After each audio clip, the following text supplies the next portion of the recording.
L'homme fort du gaze est le virologue Mark Van Ranst, qui s'était déjà fait remarquer en 2009 lors de l'épidémie de H1N1. Il conseillait alors au gouvernement d'acheter des millions de doses du vaccin produit par GSK en étant lui-même rémunéré par la société pharmaceutique. Le vaccin acheté par la Belgique fut un flop, obligeant la ministre de la Santé à décommander un tiers des doses. Mark Van Ranst illustre parfaitement la manière dont la presse a une mémoire sélective.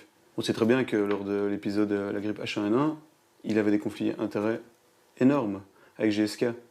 Tout d'un coup, actuellement, on n'entend plus parler. Et c'est la même chose pour les autres. Et on va sans doute reparler de Mark Van Ranst dans 5 ans ou dans 2 ans.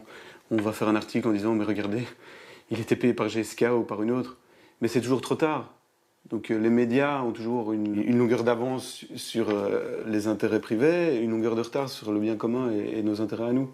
Alors que je google Van Ranst, on m'envoie une vidéo qui me laisse sans voix. C'est une conférence donnée en 2019 par le virologue à Chatham House, un institut international très influent, un think tank. Van Ranst est invité à s'exprimer sur la gestion des pandémies.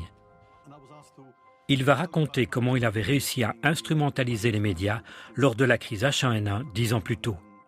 Van Ranst commence par déclarer ses conflits d'intérêts. Le slide reste 2 secondes à l'écran, je fais un arrêt sur image.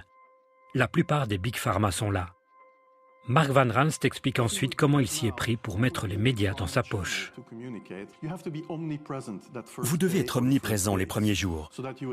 Pour attirer l'attention des médias, vous concluez un accord avec eux. Vous leur direz tout, et s'ils vous appellent, vous décrocherez votre téléphone. En faisant ça, vous pouvez profiter des premiers jours pour atteindre une couverture maximale, et ils ne vont pas chercher des voies alternatives.